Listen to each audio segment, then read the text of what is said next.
Welcome to my YouTube சேனலோட பேர் Kannan tuition academy. இந்த வீடியோவில் நாம் பார்க்க போகிறது பிஜிடிஆர்பி காமர்ஸுக்கான மல்டிபிள் சாய்ஸ் கொஷின்ஸ் 27வது பார்ட்டு. வீடியோவுக்குள்ளே போகலாம் வாங்க. First question, with every increase in the size of the batch dash. அதாவது பேட்சோட சைஸு, ஒரு பேட்சில் 1,00,000 டேப்லெட் பண்ணுறாங்கன்னு நினச்சிக்கலாம். இப்போ சப்போஸ் பேட்சோட சைஸை சப்போஸ் 5,00,000 பேட்ச் பண்ணுற மாதிரி ஒரு சைஸ் கொண்டு வந்தாங்கன்னாக்க என்ன, செட்டிங் அப் காஸ்ட்டுன்னு பேர். ஃபிக்ஸட் காஸ்ட், அந்த இதுக்கு பேர் செட்டிங் அப் காஸ்ட்டு. 1,00,000 பண்ணுறது 5,00,000க்கு மாற்றுறது ஒன் டைம் தான் பண்ணுவாங்க. ஸோ அதுக்கு பேர் setting up cost. With every increase in the size of the batch dash, A. Setting up cost per unit decreases. B. Setting up cost per unit increases. C. Setting up cost per unit requires control. D. Batch cost decreases. For example, 1,00,000 பண்ணும்போது tablet பண்ணும்போது setting up cost 50,000 ஆச்சு அப்படின்னாக்க 5,00,000 பண்ணும்போது அது 60,000 தான் ஆகும். அதனால 1,00,000க்கு 50,000, 5,00,000க்கு 60,000 அப்படின்னா என்ன அர்த்தம், செட்டிங் அப் காஸ்ட்டு டிக்ரீசஸ்ன்னு அர்த்தம். ப்ரொபோர்ஷனேட்டாக இன்க்ரீஸ் ஆகாது. அதனால் A setting up cost per unit decreases. அப்புறம் செகண்ட், கேபிட்டல் அசெட் இன்க்ளூட். எது capital asset? A stock in trade, B personal effect, C gold deposit bond 1999, D property of any kind. Capital asset அப்படின்னா D property of any கைண்டுங்கிறது கரெக்டான answer. Third one, when a company is wound up, out of the unsecured creditor, some have to be paid under the law before others who are called. இப்போது ஒரு company close பண்ணிடுறாங்க, ஓண்டப் பண்ணிடுறாங்க. அப்போ unsecured கிரெடிட்டாரில் சில பேருக்கு மட்டும் கோர்ட்டோட ஆர்டர் படி பணம் கொடுக்க வேண்டி இருக்குது. அதுக்கு பேர் என்ன, அந்த அன்செக்யூர்டு கிரெடிட்டாருக்கு பேர் என்ன? A preferential creditor, B secured creditors, C sundry creditors, D bank overdraft. அந்த மாதிரி அவங்களுக்கு பேர் ஏ ப்ரிஃபரன்ஷியல் கிரெடிட்டார்னு பேர். ஏ கரெக்டான answer. Fourth one, the objectives of IBRD. ஐபிஆர்டினா international bank for reconstruction and development include. அது எதுக்காக இருக்குது? இன்டர்நேஷ்னல் பேங்க் அப்படின்னாலே தெரியும், international bank for reconstruction and development அப்படின்னா A to promote foreign private investment, B adoption of macro economic management, C increased loans from developed countries, D accumulated huge external debt. அது A to promote foreign private இன்வெஸ்ட்மெண்ட்டுக்காக help பண்ணும்.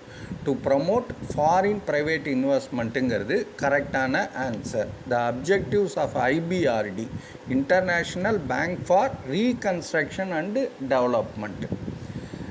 Next one, fifth, functions of IMF include.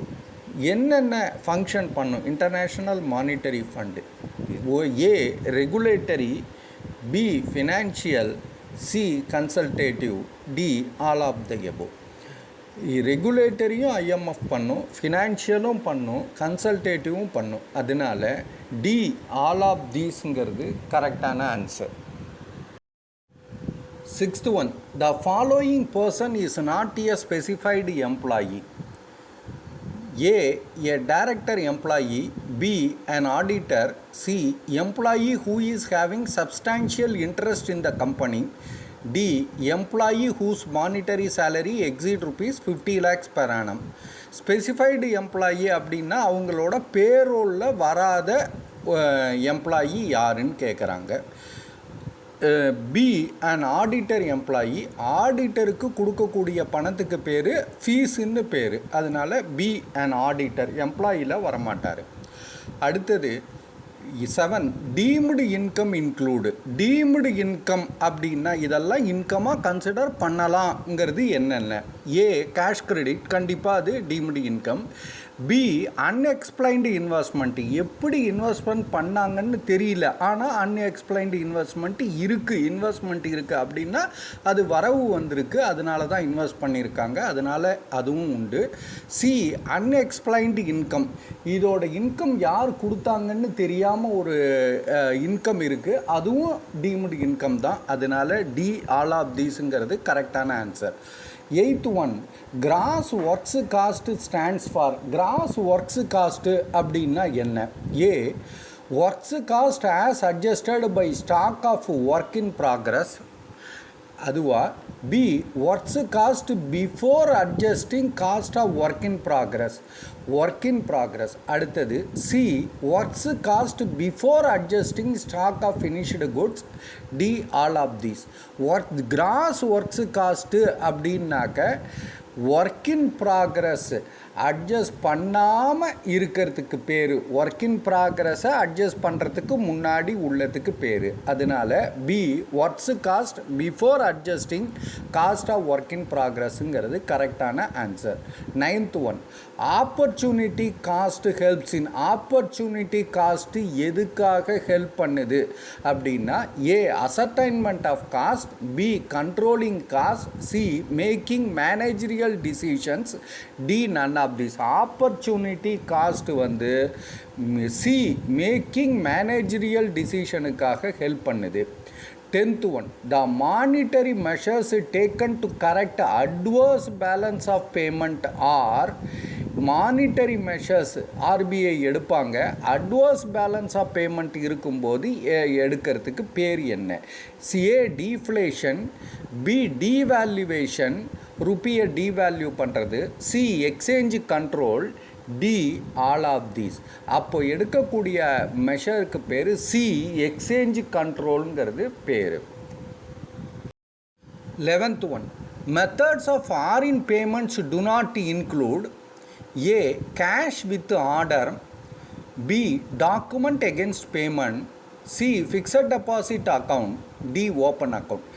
Foreign payment suppose order பண்ணி நமக்கு goods வந்திருக்கு, இப்போ payment பண்ணுறோம் அப்படின்னா open அக்கௌண்ட்டில் பேமெண்ட் பண்ணலாம். ஓப்பன் அக்கௌண்ட்டுனாக்க நாம் டைரெக்டாக இன்வாய்ஸை வாங்கி பணத்தை கொடுக்கறது. அடுத்தது டாக்குமெண்ட்ஸ் எகென்ஸ்ட் பேமெண்ட், அதுக்கு தான் எல்சின்னு பேர், லெட்டர் ஆஃப் கிரெடிட், அது வழியாகவும் பேமெண்ட் பண்ணலாம். அதே மாதிரி கேஷ் வித் ஆர்டர், அது மாதிரியும் கேஷ் கொடுத்துட்டு வாங்கலாம். ஸோ இதில் வராதது சி ஃபிக்ஸட் டெபாசிட் அக்கௌண்ட்டுங்கிறது கரெக்டான answer. 12th one which of the following is not an exempted income. எது வந்து exempted income கிடையாது? இது வந்து 80Gயில் இருக்குது. exempted income எது கிடையாது? A agriculture income, agriculture income exempted from income tax அது. அடுத்தது B casual income up to 5,000, 60,000 வரைக்கும் டேக்ஸ் கிடையாது, அதனால் கேஷுவல் இன்கம் அப் டு 5,000 கிடையாது. C salary of a government employee, D salary of a ships crew. ஷிப்ஸோட க்ரூவுக்கு ஏன்னா அது ஃபாரின் கண்ட்ரி ட்ராவல் ஆகுது, அது அதனால் அதோட இன்கம் வந்து எக்ஸம்டட் இன்கம், அந்த சேலரி வந்து. அதனால் சி வந்து salary of a government employee is not an exempted income, அதனால் சி கரெக்டான answer. 13 if the actual profits are more than the expected normal profit. Normal ப்ராஃபிட்டை விட ஆக்சுவல் ப்ராஃபிட்டு அதிகமாக, நார்மலாக 1 லட்சம் ரூபாய் வரும் ப்ராஃபிட்டு அப்படின்னா, சப்போஸ் ஆக்சுவல் ப்ராஃபிட் 5 லட்சம் இருந்ததுன்னா அந்த 4 லட்சத்துக்கு பேர் the difference is termed as a excess profit, B super profits, C average profits, D operating profits. அந்த 4 லட்சத்துக்கு பேர் பி சூப்பர் ப்ராஃபிட்ஸ்னு பேர். பி கரெக்டான answer. 14 material losses may be normal or. ஒரு மேனுஃபேக்சர் பண்ணும்போது ஒரு மெட்டீரியலை உள்ளே அனுப்புகிறோம், அந்த இடத்துல மெட்டீரியல் யூஸ் பண்ணிவிட்டு பேலன்ஸ் மெட்டீரியல் கிடைக்கும். அந்த கிடைக்கும்போது அந்த பேலன்ஸ் மெட்டீரியலுக்கு பேர் என்ன? Material losses may be normal or dash. A scrap, B abnormal, C spoilage, D defective. Normal or abnormal, அதனால B அப்நார்மல்ங்கிறது கரெக்டான answer. 15 apportionment of overheads means, apportionment பண்ணி கொடுக்குறோம், பிரித்து கொடுக்குறோம் ஓவர் ஹெட்டை, ஒவ்வொரு காஸ்ட் சென்டர் இல்லாட்டி காஸ்ட் யூனிட்டுக்கு பிரித்து கொடுக்குறோம். அதுக்கு பேர் என்ன?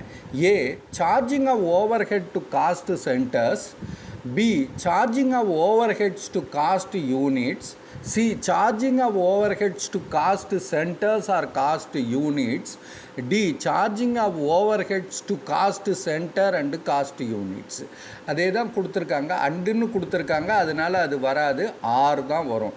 C charging of overheads to cost centers or cost unit, எதுக்காவது கொடுக்கறது, அதுக்கு பேர் தான் apportionment of overheadன்னு பேர்.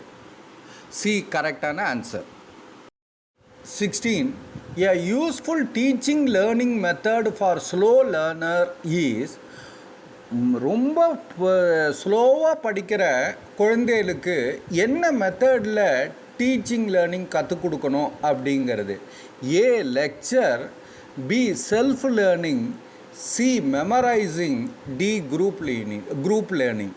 அந்த மாதிரி குழந்தைங்களுக்கு மெமரைசிங் கற்றுக் கொடுத்தா ஃப்யூச்சரில் அந்த மெமரைசிங் வந்து எதனால் இதெல்லாம் வந்தது கான்செப்டை ரொம்ப ஈஸியாக புரிஞ்சுப்பாங்க. ஃப்யூச்சரில் ஃபாஸ்ட் லேர்னர் ஆகும்போது கான்செப்டை புரிஞ்சுப்பாங்க. அதனால் ஸ்லோ லேர்னர்ஸுக்கு சி மெமரைசிங்கிறது கரெக்டான answer. 17 learning in free atmosphere was advocated by, பீஸ்ஃபுல்லாக இருக்கிற நேரத்தில் நிறையா நல்லா படிக்கணும் அப்படின்னு சொன்னவர் யார்? ஏ மாண்டிசரி, பி கேகின், C J Krishnamurti, D Gandhiji. சொன்னவர் ஜே கிருஷ்ணமூர்த்திங்கிறது கரெக்டான answer. 18 which of the following plays the major role in social development of a child, சமுதாயத்தில் ஒரு குழந்தை வளரும் போது எது வந்து மேஜர் ரோல் பண்ணுது? ஏ ஸ்கூலா, பி ஃபேமிலியா, சி சொசைட்டியா, டி நைபர்ஸா. டி நைபர்ஸுங்கிறது கரெக்டான answer. 19th growth and development of the child are determined by two factors. ஒரு குழந்தையோட growthும் டெவலப்மெண்ட்டும் ரெண்டு ஃபேக்டர் வந்து டிட்டர்மின் பண்ணும். இது growth டெவலப்மெண்ட் ரெண்டையுமே. ஏ ஹெரிடிட்டி அண்டு ஸ்கூலா, பி ஸ்கூல் அண்டு ஹோமா, சி ஹோம் அண்டு சொசைட்டியா, D heredity and environment. D heredity and என்விரான்மெண்ட்டுங்கிறது கரெக்டான answer. 20 an objective factor which determines attention in the classroom is, ஒரு எது வந்து குழந்தைங்களோட அட்டென்ஷனை அந்த கிளாஸில் குழந்தைங்களோட அட்டென்ஷனை கொண்டு வரும்? ஏ இன்ட்ரெஸ்டா, B novelty, C sentiment, D attitude. புதுசாக செஞ்சு காமிக்கும்போது அதோட அட்டென்ஷன் அந்த கிளாஸ் பக்கம் திரும்பும். அதனால பி நாவல்ட்டிங்கிறது கரெக்டான answer. 21 value education means, value எஜுகேஷன்னா என்ன? A religious education, B moral education, C caste education, D economics of education. Value எஜுகேஷன்னா அந்த நீதி போதனைன்னு சொல்லுவாங்க, அதுதான். பி மாரல் எஜுகேஷனுங்கிறது கரெக்டான answer. 22 development banks perform their function based on, எதை பேஸ் பண்ணி டெவலப்மெண்ட் பேங்க்கெல்லாம் ஃபங்க்ஷன் ஆறுது அப்படின்னா? A managerial economic objectives of the country, B socio economic objectives of the country, C eco cultural objectives of the country, D socio environment objectives of the country. இந்த நாட்டினுடைய B socio economic objectives of the கண்ட்ரியை மனசில் வச்சுக்கிட்டு தான் development bank function ஆகுது. அதனால B socio economic objectives of the கண்ட்ரிங்கிறது கரெக்டான answer. 23rd sales volume can be increased by, சேல்ஸை இன்க்ரீஸ் பண்ணணும் அப்படின்னா என்ன வேணும்? A an efficient sales organization, B giving free samples, C advertisement, D discount coupon. Advertisement பண்ணினா கண்டிப்பாக சேல்ஸ் வால்யூம் இன்க்ரீஸ் ஆகும். அதனால சி அட்வர்டைஸ்மெண்ட் கரெக்டான answer. 24. Which one of the following statements is correct? A. Planning and control are essentially one and the same. B. Controlling is a part of the planning process. C. Controlling is a substitute for planning. D. A control process is meaningless without preset goals.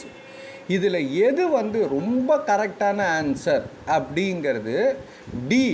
A control process is meaningless without preset goals. கோலை நம்ம வச்சுக்காமல் control பண்ணிக்கிட்டே இருந்தோம்னாக்க waste அது. அதனால D. A control process is meaningless without preset goals அப்படிங்கிறது கரெக்டான answer. 25. One of the most important tools of cost planning is dash. Cost பிளானிங்க்கு எது ரொம்ப முக்கியம் பிளானிங்க்கு? ஏ காஸ்ட் ஷீட்டா, பி காஸ்ட் யூனிட்டா, சி டைரக்ட் காஸ்ட்டா, டி பட்ஜெட்டா? பட்ஜெட்டு தான் ரொம்ப முக்கியமான ஒரு டூலு காஸ்ட் பிளானிங்க்கு. அதனால டி பட்ஜெட்டுங்கிறது கரெக்டான answer. 26. Consumerism is a collective endeavor of the consumers to protect their interest against dash. A. Resale price maintenance. B. Tie-in practice. C. Agreement restricting the output. D. Exploitation. Consumerism is a collective endeavor of the consumers to protect the interest against, அவங்கள ஏமாற்றாமல் இருக்கிறதுக்கான ஒரு வழி தான் அது consumerism. D எக்ஸ்ப்ளாய்டேஷனுங்கிறது கரெக்டான answer. 27. A good advertisement copy should possess dash. ஒரு நல்ல advertisement copy எப்படி இருக்கணும்? ஏ அட்டென்ஷன் வேல்யூ, அதை உடனே பார்க்கும்படியாக இருக்கணும்.